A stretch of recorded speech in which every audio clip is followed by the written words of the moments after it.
Hello everyone, welcome to my channel. I am George Schlackheg. The one and only. A bit over a week ago I posted a survey in a community post asking you what type of wheels you prefer for your bike ride. There were three choices: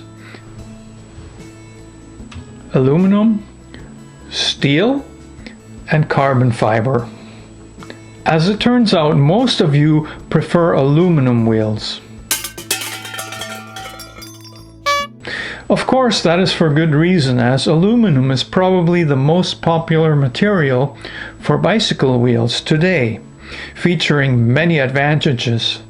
It is lightweight, reasonably strong and durable, corrosion-proof and affordable.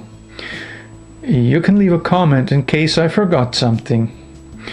Today, however, I'm making a case for a material that has been marketed into obsolescence: steel. Steel wheels shall represent a number of other great bicycle features that have gone the same way, like friction shifters, chain guards, and more recently front derailleurs, just to name a few examples.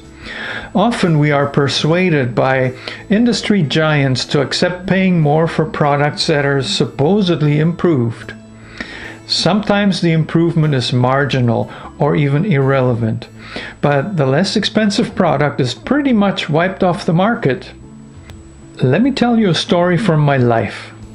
About 5 years ago, I ended up with a vintage 1970s entry-level road bike.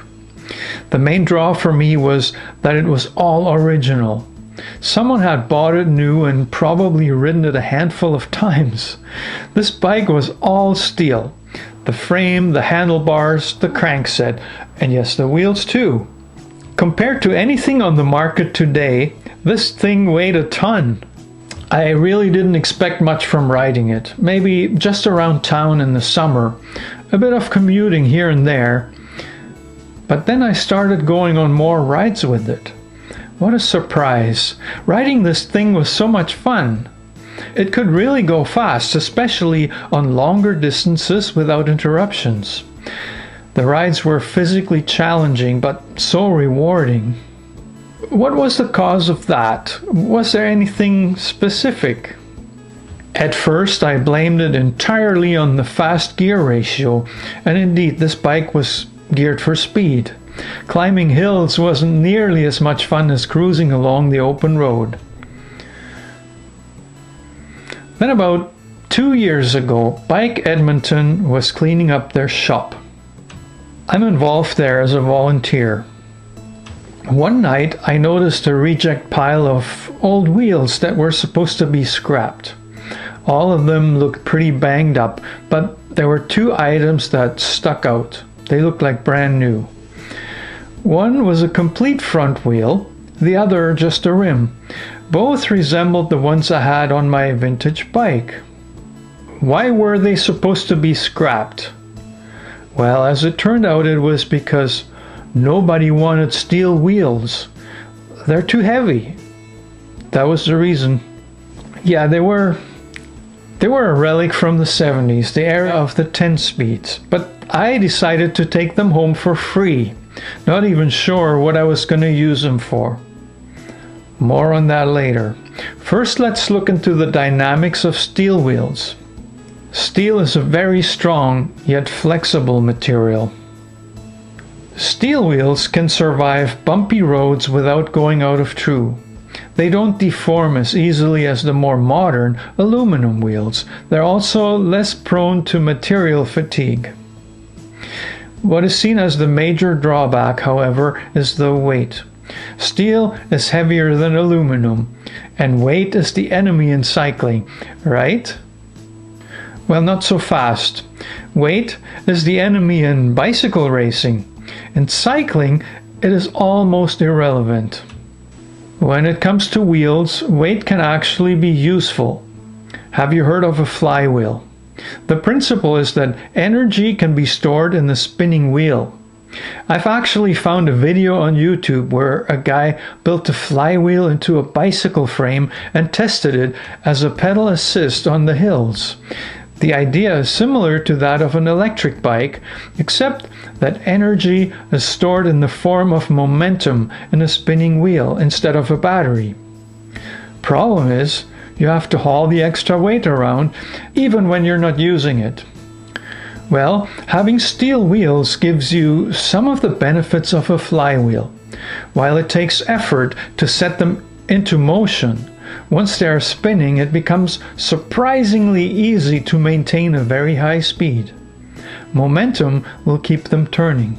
Even climbing minor hills can be surprisingly fast if you get a run at the hill on flat ground. Not convinced yet? Well, here's another story about steel wheels. This time it involves Barbara, who's a strong cyclist, but not necessarily the fastest.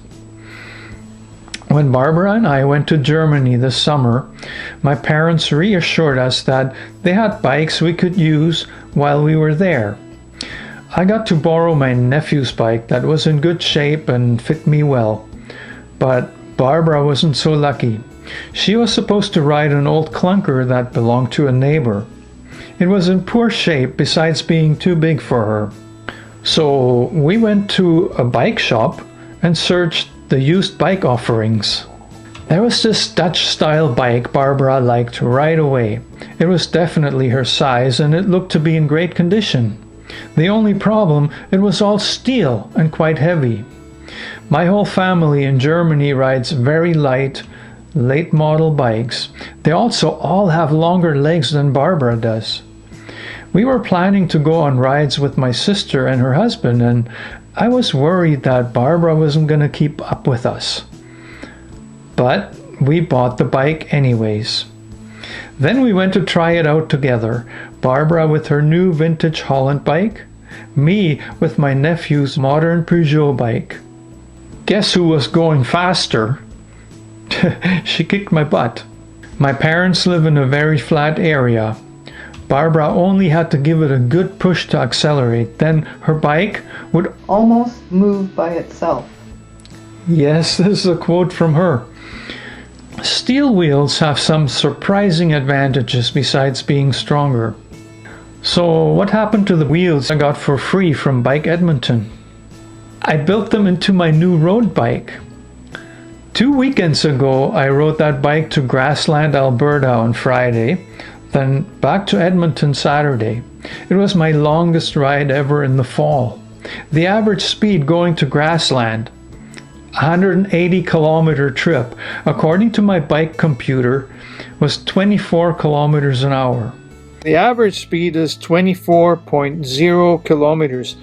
You know, that's the fastest average speed I ever done on anything over 50 kilometers, really. The next day, coming back, it dropped to 22. But still, this was a 360 kilometer ride. Were the steel wheels really slowing me down because of their weight?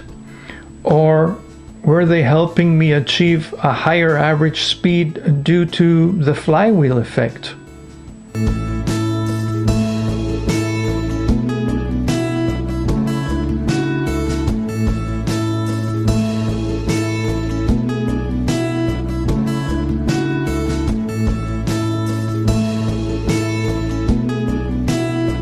What do you think? I'd like to know, so feel free to comment below. And by the way, I recorded much of this ride and will make it into a 2-part series. Sometimes corporations will tell us that something is obsolete and we need to replace it with something better.